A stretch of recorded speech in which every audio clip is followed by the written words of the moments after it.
অন্যদিকে সিপিএম এর নেত্রী বৃন্দা কারাত তিনিও সন্দেশখালীর উদ্দেশ্যে আজ সকালে রওনা হয়েছিলেন এবং তিনি রওনা হওয়ার পর তাকেও প্রাথমিকভাবে আটকে দেওয়া হয়।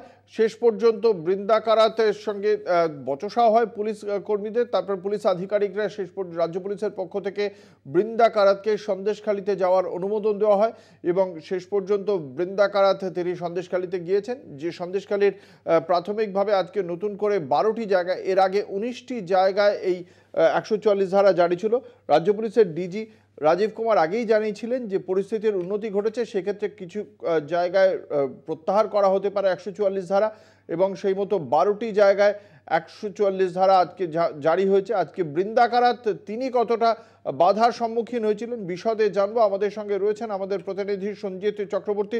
সঞ্জিত, বৃন্দা কারাত কোথায়, তাকে কোথায় আটকে দেওয়া হয় এবং তারপর থেকে এই মুহূর্তে তিনি কোথায়?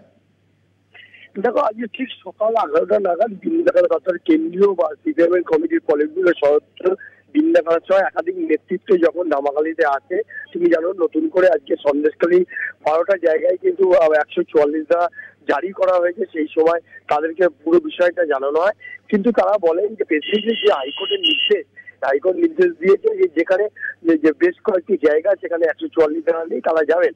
কিন্তু দল এত পরিমাণ অনেক লোকজন বিশেষ করে নেতৃত্ব ছিল যাদেরকে পুলিশ আটকে দিয়েছে। অর্থাৎ হাইকোর্টের একদিকে নির্দেশ, অন্যদিকে নির্দেশকে যাতে অমান্য না করে সেই জন্যই ডিভিশন বেঞ্চ অর্থাৎ হাইকোর্টের নির্দেশের পরেই থেকে কিন্তু তারপর থেকে তারা সেই জায়গাগুলোতে যায়। বিশেষ করে সন্দেশখালীর যে ধামাখালী ওই নদীপথ হয়ে তারপর টোটো রিক্সায় চড়ে তারপর পায়ে হেঁটে বৃন্দা কারাত একেবারে প্রত্যন্ত যে পাত্রপাড়া, বিশেষ করে সন্দেশখালী গ্রাম পঞ্চায়েতের যে 4টি পাড়া রয়েছে সেই পাড়াই গন্ডগোলের সূত্রপাত, যেখান থেকে অগ্নিগর্ভ পরিস্থিতি।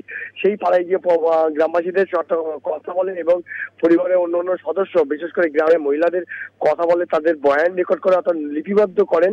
বিভিন্ন অভাব অভিযোগ মহিলারা তাদেরকে জানান এবং পুরো বিষয়টা তিনি লিপিবদ্ধ করে বলেন যে কেন্দ্রীয় কমিটির কাছে যারা আছে আরো যারা আছে তাদেরকে পুরো বিষয়টা জানাবেন। পাশাপাশি সন্দেশখালী থানা সহ জেলা প্রশাসনকে পুরো বিষয়টা যাতে দৃষ্টি আকর্ষণ করে এই বিষয়টা সেখানে এক মহিলা উঠে এসে বলেন তার মেয়ে বেশ কয়েক মাস আগে অর্থাৎ মেয়ে একজন ভালোবাসা করে ভিন রাজ্যে চলে যায়, যেই অভিযোগ করতে যায় অর্থাৎ সেই নিখোঁজ যুবতীর মা। একেবারেই ধন্যবাদ। আমাদের সঙ্গে ছিলেন আমাদের প্রতিনিধি সঞ্জিত চক্রবর্তী।